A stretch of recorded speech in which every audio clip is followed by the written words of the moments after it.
here with Marissa Steen. Take me through your round today, maybe a bit different than what you had yesterday, just some of the highlights. Yeah, really my main goal going into today was just to stay patient. Out here on this links course, it's just so much more exposed, and that was all I said was just like stay patient. Like, it's not going to play easy for anybody, especially I started on the front, so my first 5 holes were dead into the wind, so I was pretty happy to be even through that stretch. And hung tough. Luckily made a long putt on the last, which I always joke will make lunch taste a little bit better. You had the best score out of Galgorm yesterday. How important was yesterday's round coming into today for you? Yeah, I think it was huge. I told my caddy, I have a local caddy this week, and I told him after our practice round at Galgorm, I think out there it's really important to drive it well because it gets really narrow in some places off the tee and the rough is super thick.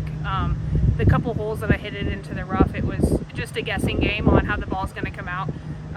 And with like more trees out there, the wind really swirls, and it's a lot harder to judge than out here at Castle Rock. Mm-hmm. What sort of mental or like also preparation in your game sort of switched from yesterday Parklands to today with the links? What did you change up, if anything? Not really anything, honestly. I mean, I think Galgorm was still challenging yesterday, just in a different way, and really in the UK in general, just because the wind and the weather can just be so crazy. I always think just over here, just stay as patient as possible. Mm-hmm. And how much confidence, I guess, do you have going into now the weekend after having success on that course yesterday?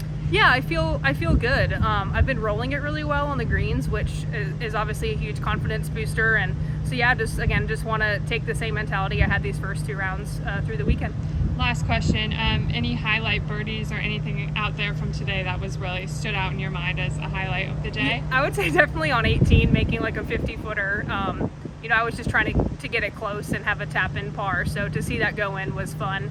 Other than that, no, it was just steady. Like, I didn't make a lot of birdies, but yeah, just hung in, like never got myself in a bunch of trouble. I lied. This last question. Par. How important is just par out here on these courses just this week? Oh, it's huge. Like, and again, my caddy and I have talked about that all week, like really, and especially seeing the wind forecast for yesterday and today. I haven't even looked at the forecast for the weekend yet, but just knowing it was going to be so gusty, like I said, just staying patient, staying true to the game plan, trying to hit the ball solid so it holds its line a little bit better. But yeah, other than that, it's huge.